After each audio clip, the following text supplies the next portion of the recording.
You are listening to KC Sports Network, the #1 podcast network for today's Kansas City sports fans. With former players from your favorite teams, informed perspectives, and former insiders, this is the place for you.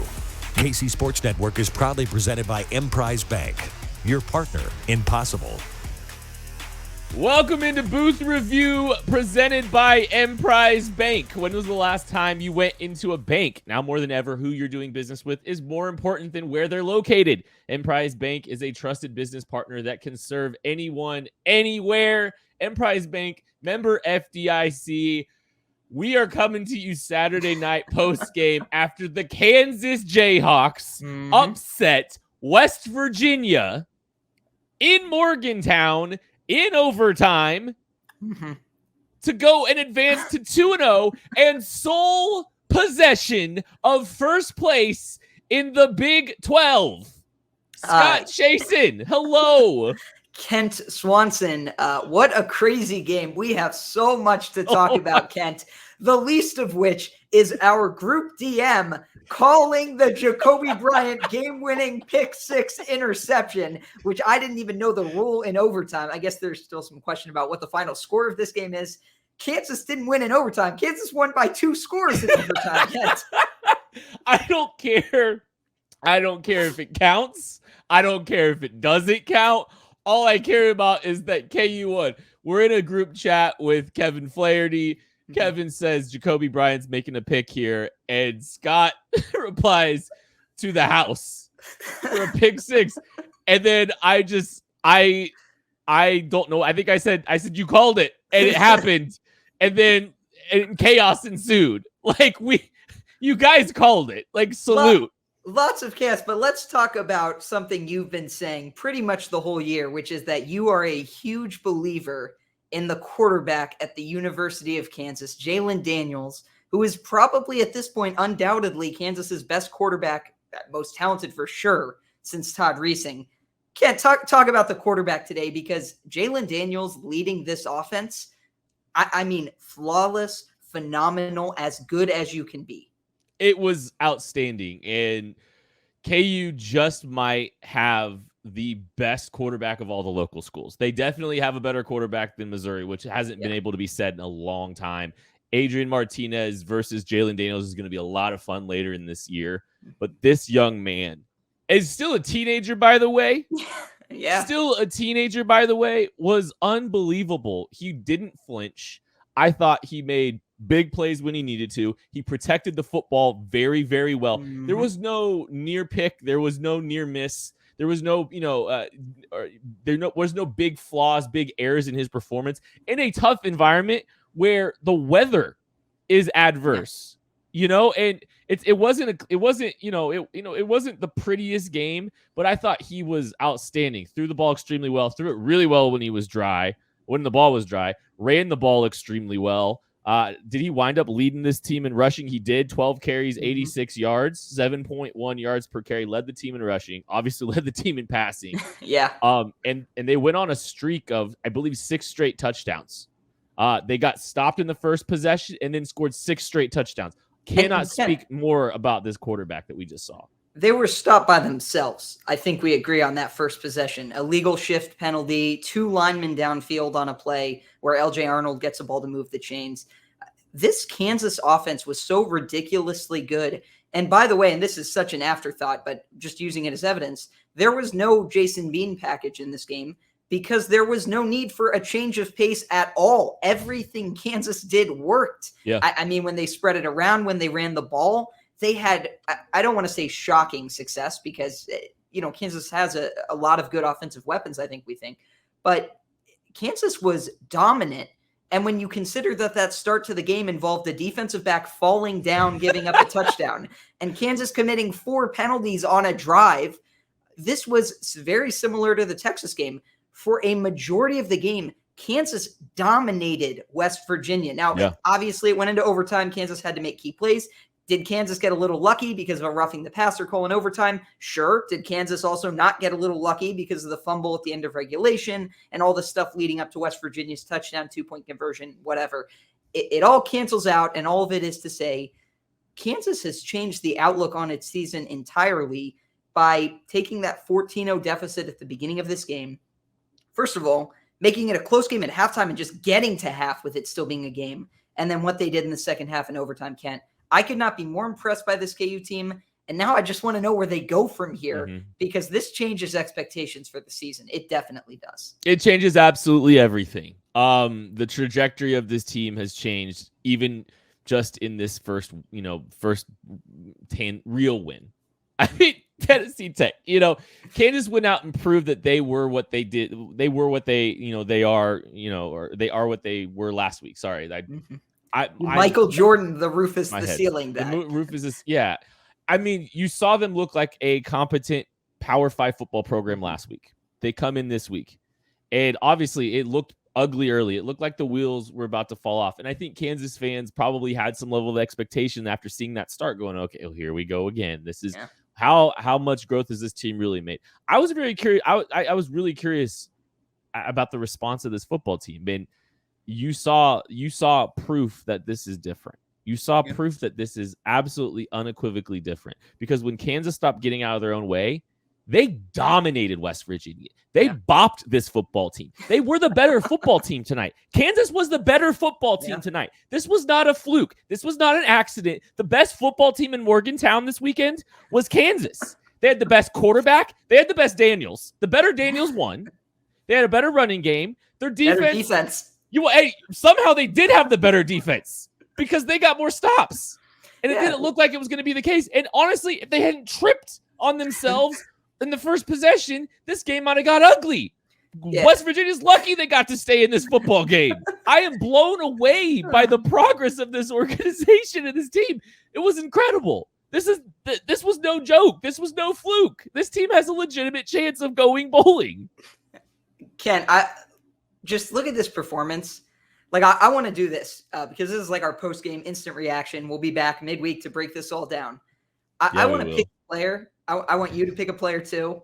And just and we will exclude Jalen Daniels here. Just like someone that stuck out to you, give someone a shout out for this game. And I'm taking the easy one, by the way, and I'm going first. So you've got a second to think about this. Kobe Bryant had a really tough game today.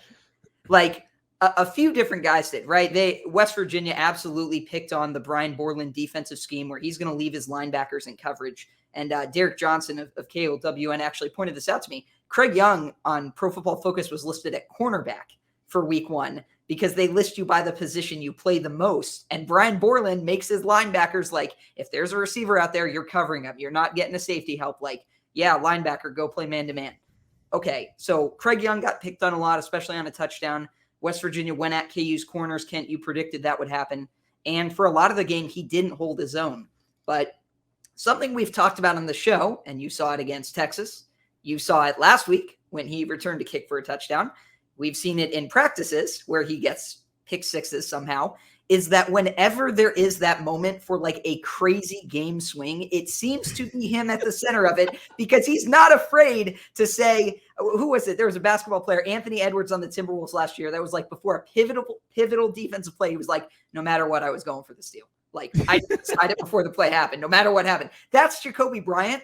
And he was not in great position when that ball was thrown, but he got himself in great position, picked it off. And I love that he ran that thing back for a touchdown and did not go down because that's so representative of this new Kansas attitude and swagger that they're trying to build. I don't even overlook that because I just thought that was an awesome highlight. And you see everyone running along the sidelines with him. That is awesome. And a shout out to Brian Haney, who calls him the Hawk Mamba because he's Kobe Bryant. I love it. All right, Ken, your turn.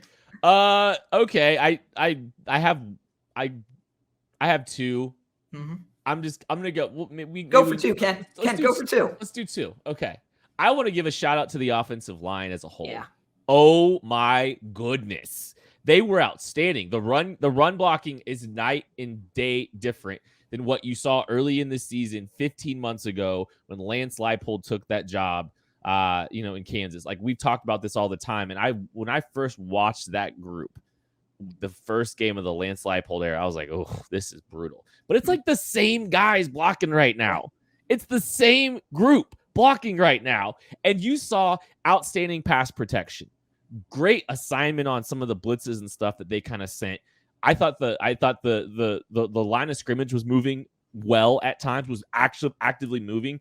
Scott Fuchs is outstanding at his job. I've got to give him and that offensive line a shout out for a really great performance. Again, this was a defense that looked really, really salty last week against Pitt, and Kansas eviscerated this football team offensively. The other one, do you have another one that you want to do? I have we a couple kind of ping pong. Okay, Let's do it. I'll let you go. I'll let you go now because I have another one I'm really excited about. Well, I'm going to save the running back position for you. That's not where I was going, but that's okay. Okay. Well, then we'll circle back around to the running backs later. Actually, I will go running back. I'll leave someone else that I think you might be taking, and then no one will take this person. He'll never get talked about, and it'll be a real bummer. Daniel Highshaw, that touchdown run, I had flashbacks to last year. It's funny you mentioned the offensive line. Maybe it shouldn't be this way. I don't know what's wrong with me that it was this way, but when he scored that pivotal touchdown, my mind immediately went to Velton Gardner and how at the start of last year, like Kansas was trying to implement this wide zone scheme, and you're right, like the line, and they just didn't get it at the time. But Velton Gardner had a really hard time, and he made that decision pretty early, which I think was probably the best decision for him, that he was not the right running back to be in that system. If he didn't think he was going to be comfortable with it and get it. And Kansas did a lot of creative things, like a huge shout out to Andy Kotelnicki. I'm guessing he will get a lot of love in the midweek when we get a chance to go back and look at all these plays, because the misdirection, the way Kansas's offense was running, like it was so different and so creative and interesting. And it caused West Virginia. I mean, it neutralized their front seven. Good Lord. But Daniel Highshaw, that touchdown run was so perfect, textbook. Get the ball, wait for the blocks to set up, find that one hole, plant your foot, and take off. He did it in perfection.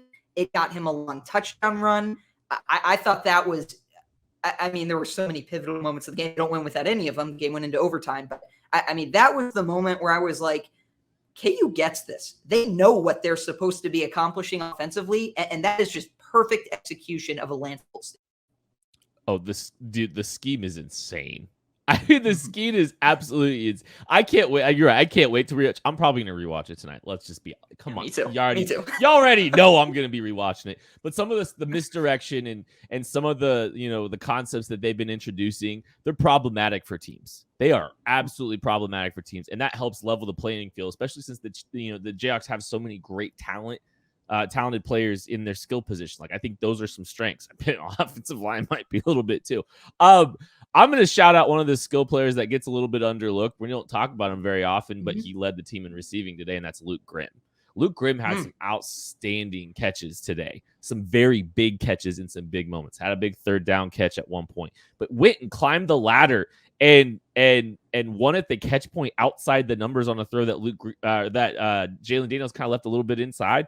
That was a massive play in this game. That was one of the most explosive pass plays of this entire game. I was just like, they just have guys that step up and make plays. Like, I don't think you have at this point. You've got to be pleased with what you've seen out of the receiver position. Again, we've kind of talked. It's not going to be a steady guy every single week, but it's going to be different guys showing up in big moments.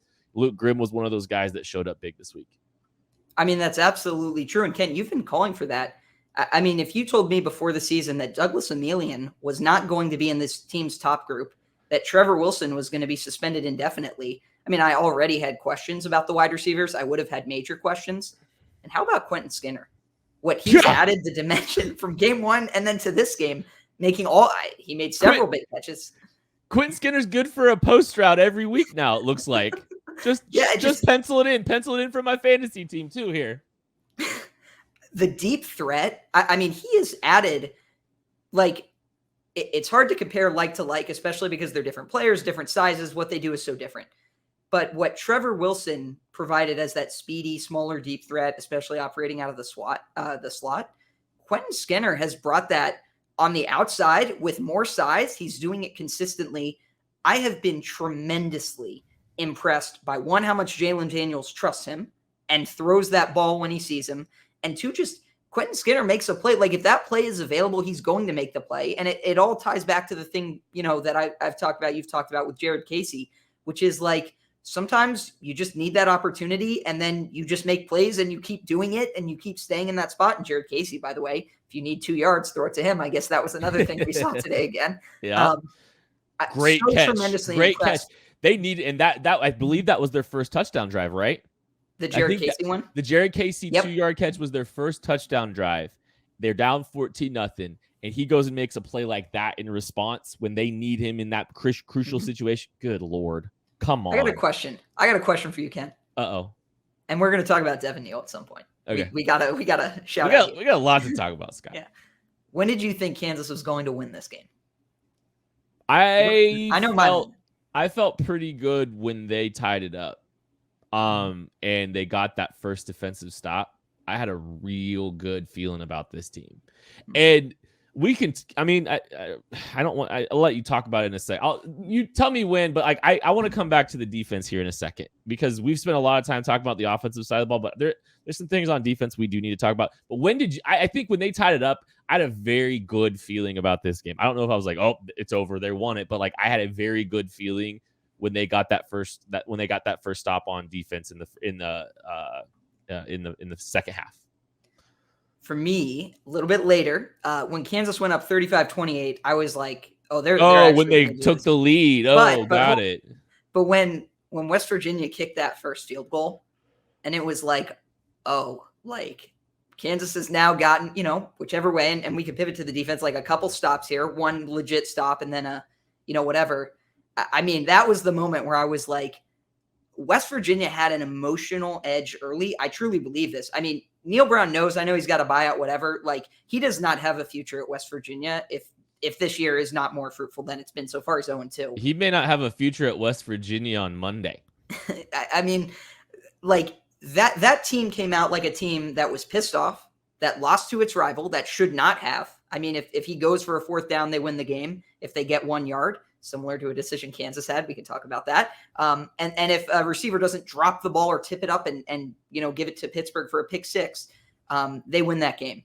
They came in executing. They came in angry. They came in intense, treating it like it was an all-important, playoff game or something. I thought Kansas looked, I don't know, lackadaisical is not the right word, but Kansas made mistakes. Kansas did not have the mental edge that Kansas typically plays with. I mean, last year, Kansas was one of the lowest penalty teams in the nation, was the lowest penalty team, team in terms of penalties in the Big 12, just making all these mental and physical errors. I thought once it got to the point where it was like, oh, that's kind of worn off now, and these teams are on the same level, I was pretty certain Kansas was going to win this game. It was later than you, but that was the moment where I was like, oh, God, I think Kansas might actually do this. Kansas was flat out better. They just were. They earned this football game. And, the funny thing is like you saw like the early emotional wave, like going from what we saw, against Tennessee Tech to this, and West Virginia going from that to Pitt, like they're from Pitt to this, like they had, a lot of familiarity with the kind of intensity that was going to be required of this football game. Right. Mm-hmm. But the K didn't make very many mistakes after that first little two. I mean, here's the thing. Okay. And this actually is a perfect segue in the defense. Okay. You saw the awful first possession for Kansas, and then they just lit the world on fire offensively. On defense, you saw, two big explosive plays given up in the first half. On the very first possession, KU gave up that 59-yard pass.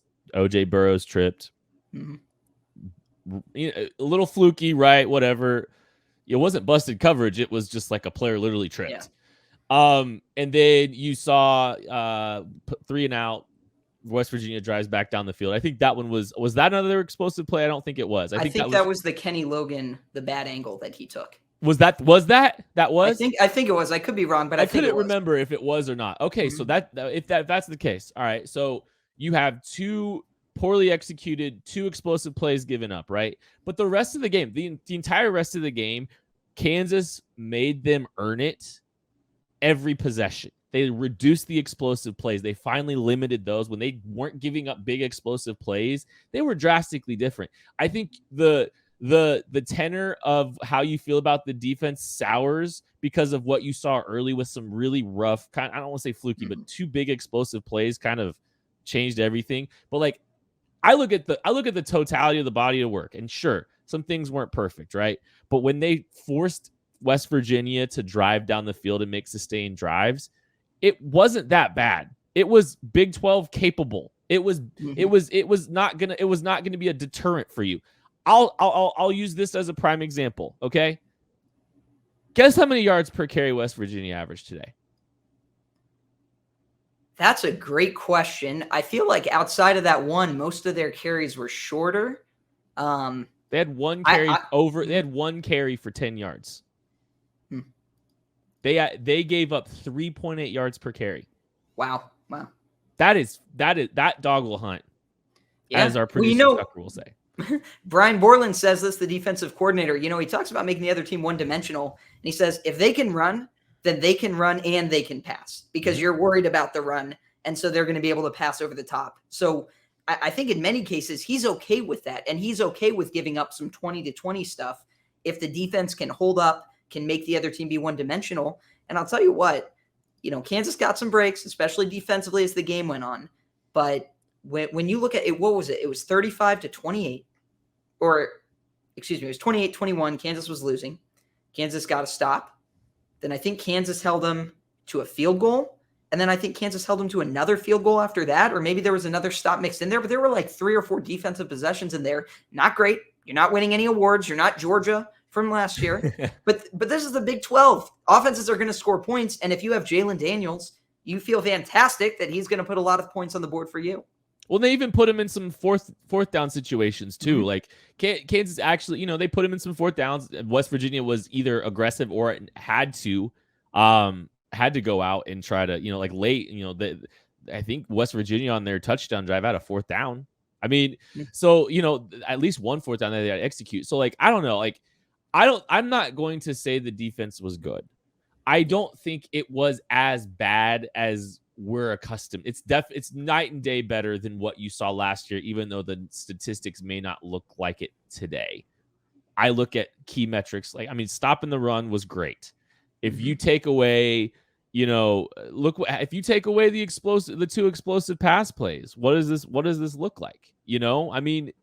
KU gave up 2 big pass plays, a 59-yard touchdown, and probably one relatively close to that. And everything else, I can't be mad at the defensive performance outside of those 2 explosives. So the things I'd be a little bit concerned, I don't think they got enough pressure. I would be a little bit concerned. I'm not sure they actually got a sack on the day. I can't remember if they actually wound up even getting a sack. Well, they should have got one. Yeah, they should have on JT Daniels. Yeah. When he threw it with his knee down. Yeah. Other than that, they were too busy looking to see if it was a fumble or not. KU did not record a sack. There was no sack in the entire game for either team. Rich Miller had 12 tackles. Kenny Logan had 10 tackles, just so you know. I'm trying to even look tackles for loss. Okay, so KU had 1 tackle for loss and West Virginia had 3.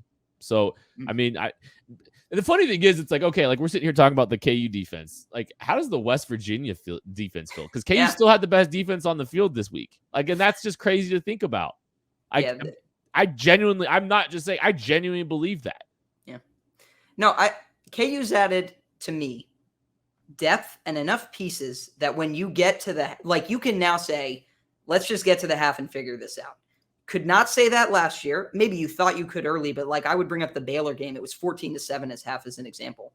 At the time, maybe realistic to be saying, let's just get this thing to half. It's a 1 touchdown game, whatever. No, you couldn't say that because it was going to get a whole lot worse in the second half. Kansas was not good in second halves. They didn't have the personnel. And whether you think the guys they have now are good enough to compete with some of the better teams in the Big 12 or, ranked opponents week in, week out, whatever, they have more now. They have more pieces. They have more developed guys and guys who you would expect will develop in their understanding of the defense.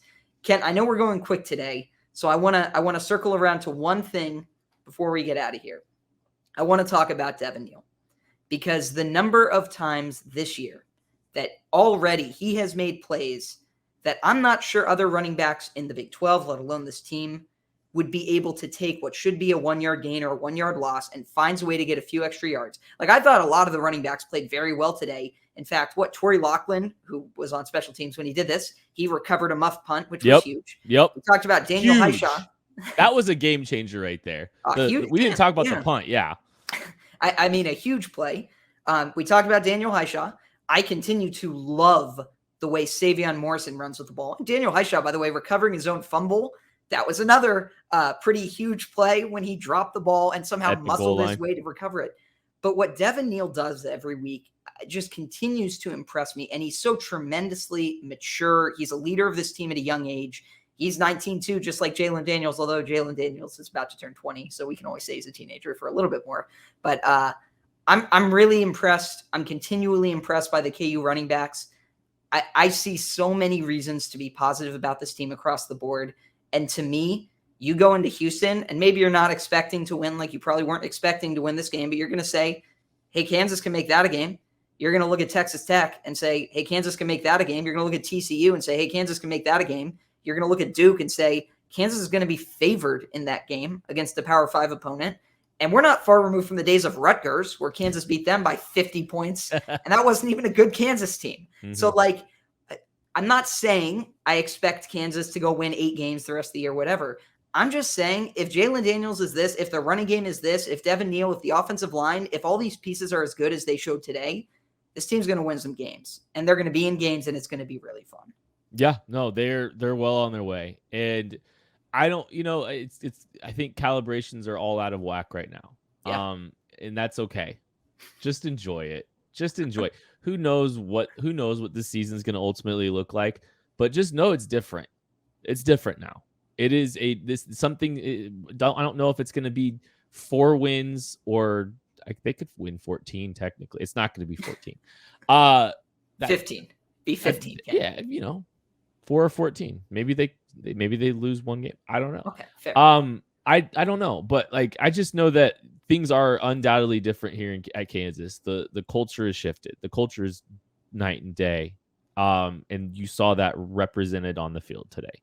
So a lot of reason to be excited here.